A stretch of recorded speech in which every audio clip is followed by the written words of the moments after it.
I called Dad frivolous because he left us, and later I worked hard to support mother and sister, but after a conflict they kicked me out, and now Dad wants to meet and tell me. I was 24 when my father left us.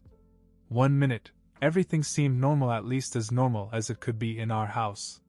The next, he was gone. No long explanations, no drawn-out arguments, just a quiet announcement at the dinner table that he was tired of it all and couldn't do it anymore. Then he left. It didn't make sense at the time.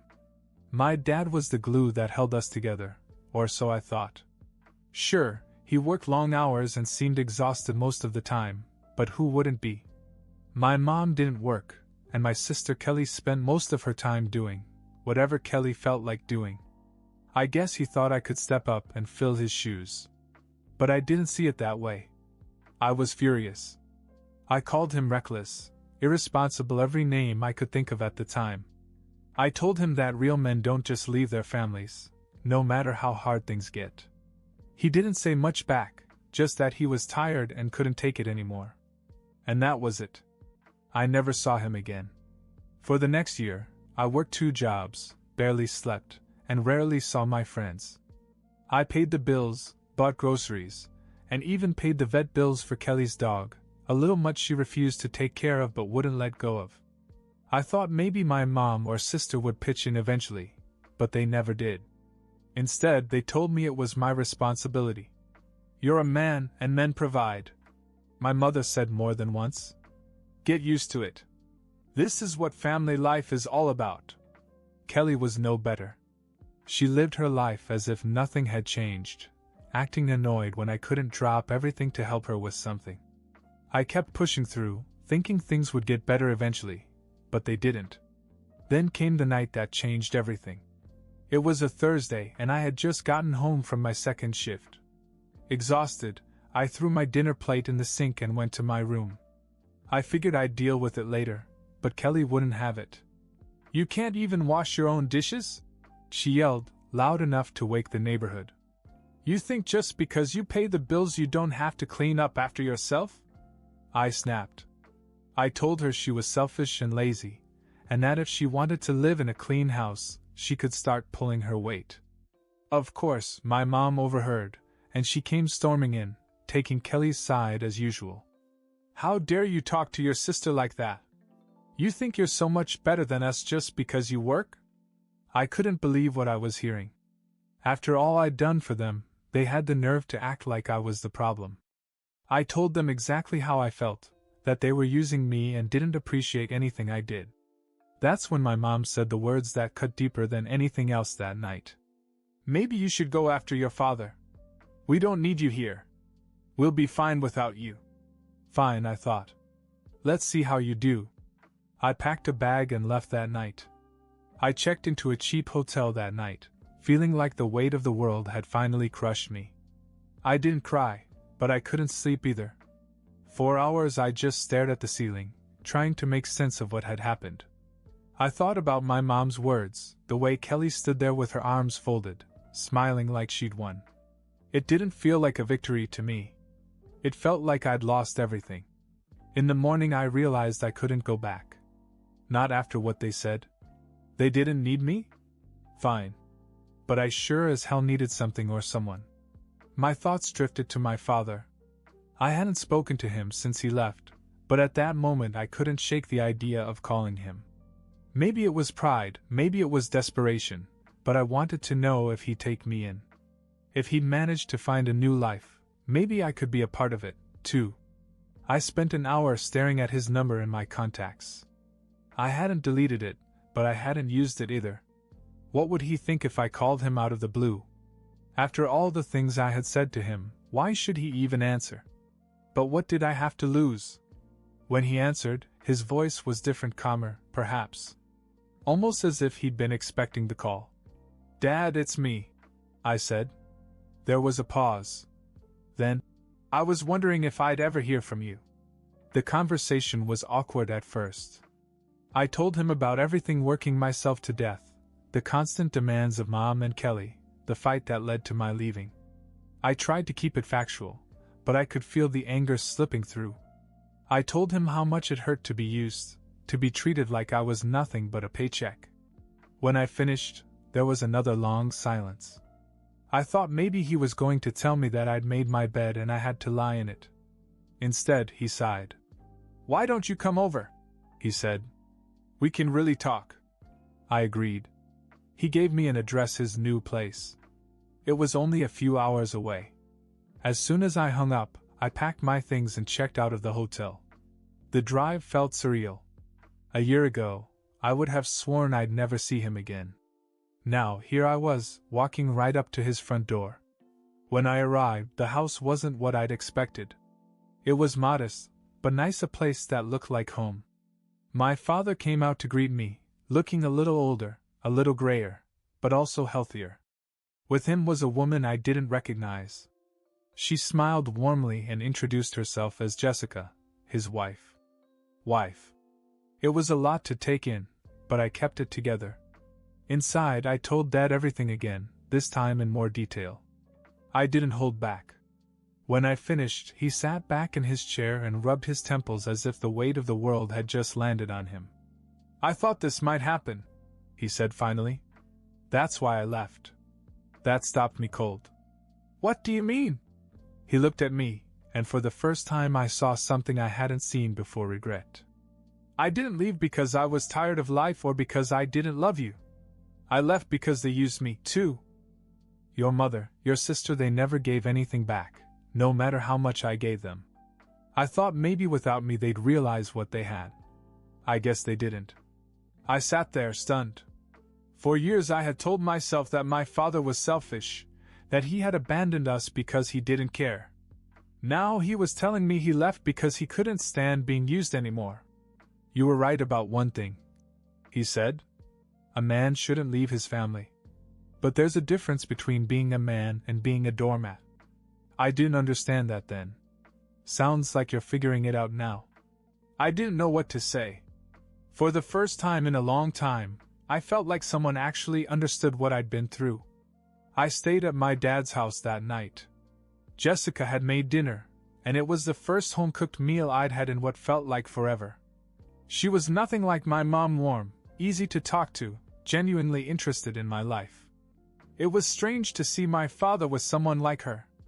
For the longest time I thought he wasn't capable of being that relaxed or happy. But here he was, laughing at Jessica's jokes and asking me if I wanted seconds. After dinner, we sat on the porch with a couple of beers. I was still reeling from everything he'd told me earlier. "So how long have you guys been married?" I asked. "A little over 6 months," he said. "We met about a year after I left. Took me a while to feel like I deserved something like this." I nodded, taking it in. It was hard to imagine him starting over, but it was even harder to imagine him staying in the life he described. "I didn't see it then," I said after a long pause. "I thought you were just running away. But now..." I trailed off, not sure how to finish the sentence. "Now you get it," he said softly. I nodded again. We talked for hours that night. He told me more about what it had been like before he left, how he'd spent years trying to hold things together. He said he'd felt trapped, like no matter how much he gave, it was never enough. And when he finally reached his breaking point, leaving felt like the only way to save himself. "Do you ever regret it?" I asked. He took a long sip of his beer before answering. "I regret not handling it differently. But staying? No. If I had stayed, I wouldn't be here now. I'd be a shell of what I should be." That hit me hard. For months I'd been teetering on the edge, wondering if I was strong enough to keep going. Hearing him say that made me realize that I didn't have to. I wasn't a bad person to walk away from. When I went to bed that night, I slept better than I had in years. The next morning, Jessica knocked on my door and asked if I wanted to join her for breakfast. Over pancakes and coffee, she told me about her work as a nurse and how she and Dad met. She was kind, funny, and everything I hadn't expected. After breakfast, Dad pulled me aside. "You're welcome to stay as long as you need to," he said.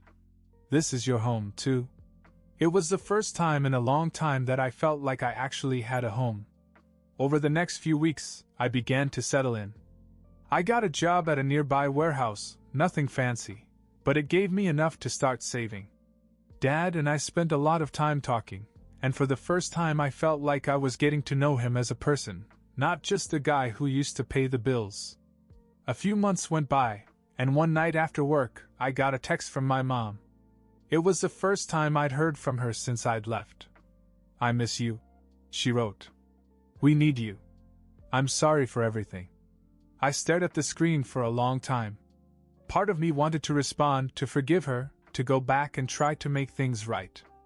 But another part of me remembered all the nights I came home exhausted, only to be met with more demands. I showed Dad the note. "What are you going to do?" he asked. "I don't know yet," I said. And I didn't. I came home from work one Friday, expecting the usual quiet evening.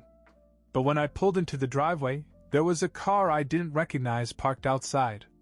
Inside, I found my mother standing in the living room. She was clutching her purse tightly, her eyes darting between my dad and Jessica, who both looked uncomfortable. "Mom?" I asked, confused and surprised. She turned to me, her face softening in a way that made me suspicious. "I needed to see you," she said. "You weren't answering my texts."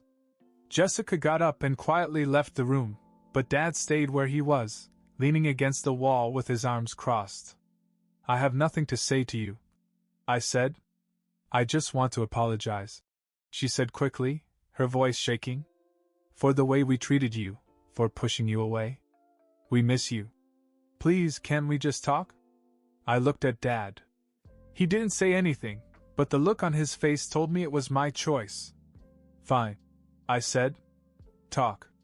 She started to explain, saying that she and Kelly were ashamed and wanted to make things right. She sounded sincere, but I couldn't tell if it was remorse or just desperation. When she finished, I said, "I'll think about it." She nodded, tears in her eyes, and after a few awkward goodbyes, she left. Dad gave a low whistle after the door closed. "That was something." "Yeah," I said, staring at the door. Something about her visit didn't sit right with me, but I couldn't figure out what it was. The days after my mother's visit felt strange. Her apology played over and over in my head. I wanted to believe her, but something about it didn't feel right. If she really wanted to make things right, why now? Why show up out of the blue instead of waiting for me to respond to her texts? I hadn't told her I was coming back, but that didn't stop the messages from coming in. "Thanks for hearing me out. Kelly would love to see you, too. We really mean it, we're sorry." I ignored them. I needed time to think. One night I brought it up with Dad. "Do you think she means it?" I asked. He didn't answer right away. "Maybe," he finally said. "But just because someone's sorry doesn't mean they've changed. You have to find out if she's doing it for you or for herself." That stuck with me. Was this about repairing the damage they'd done, or was she just trying to assuage her own guilt? A week later I got another text, but this one was different. "Please come over. We need to talk. It's important." I stared at the message for a long time. It didn't feel like another apology. Something about it made my stomach turn. When I showed it to Dad, he frowned. "Sounds like there's more to this than she's letting on. What do you think I should do?" He shrugged. "That's up to you. But if you go, don't let her pull you back into the same patterns. You worked hard to get out. Don't lose that." I nodded, but I still wasn't sure what to do. Part of me wanted to ignore her, but another part, the curious part, was itching to find out what she meant. After a lot of back and forth in my head, I decided to go. Something about my mom's text was bothering me. If it was important enough to push so hard, I figured I should at least hear what she had to say. When I got to the house, it felt strange to be back. The place looked the same, but I didn't feel like I belonged there anymore.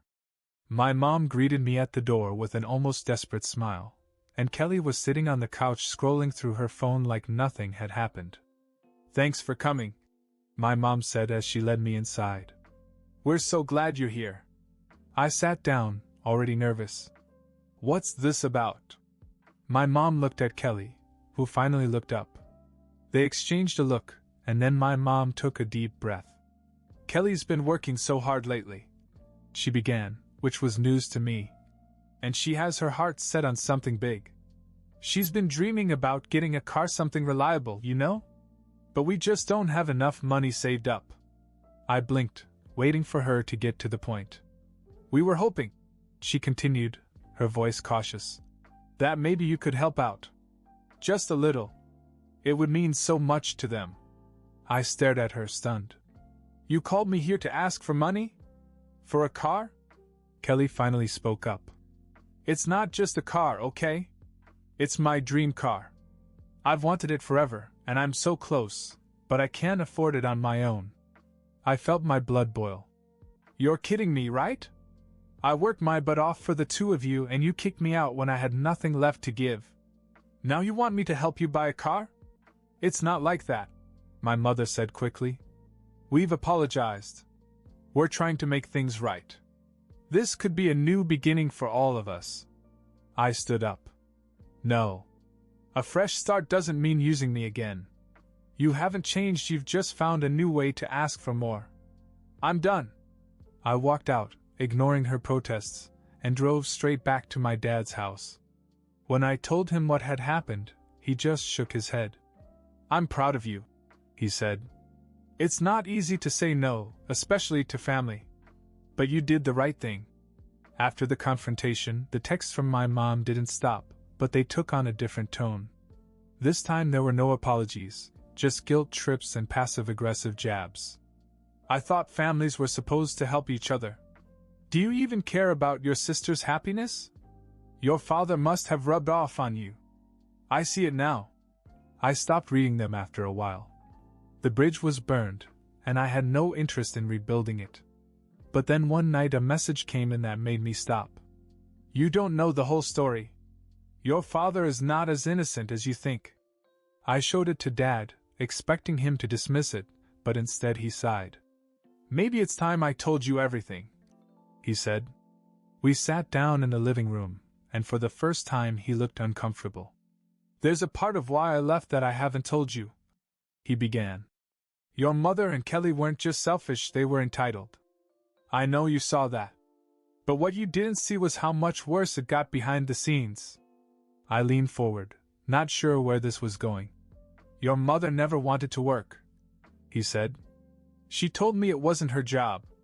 But what you don't know is that she blew through our savings, everything I worked for, to pay for Kelly's whims. Clothes, trips, the dog, which she didn't even take care of. And when I said no, she'd gang up on me, make me feel like I was failing as a husband and father." I clenched my fists, remembering all the times I'd been pushed to the breaking point trying to support her. "There's more," he said. "When I left, I thought maybe it would force them to change, but instead they became vindictive. Their mother tried to take me to court, saying I had abandoned her and Kelly, trying to bleed me dry with alimony and whatever else she could think of. She didn't win, but she left scars." I sat there stunned. "Why didn't you tell me this before? I didn't want you to hate her," he said. "No matter what she's done, she's still your mother. But after what she did to you, I think you deserve to know the truth." It felt like a weight had been lifted. All the years I'd blamed Dad for leaving, all the anger I'd carried, it all started to make sense. "What about Kelly?" I asked. Dad shook his head. "She's your mother's shadow. She learned everything from her, and unless she wakes up one day and sees the world differently, I don't think she'll ever change." I nodded, finally understanding what I had to do. The next day, I blocked my mother and sister's numbers. It wasn't easy, but it was necessary. Months went by, and I focused on building a life with my dad and Jessica, who treated me like one of her own. The warehouse job turned into a better position, and I started saving for things I really wanted. One afternoon, while Dad and I were working on his car, he turned to me. "You've come a long way, you know that? You're not just surviving anymore. You're living." He was right. I wasn't just surviving, I was finally thriving. My mother and sister were still a shadow in the back of my mind, but I knew I'd made the right choice. I couldn't keep throwing myself at people who only took. As I wiped the grease off my hands, Dad patted me on the back. You're going to be okay, kid. For the first time in years, I believed him.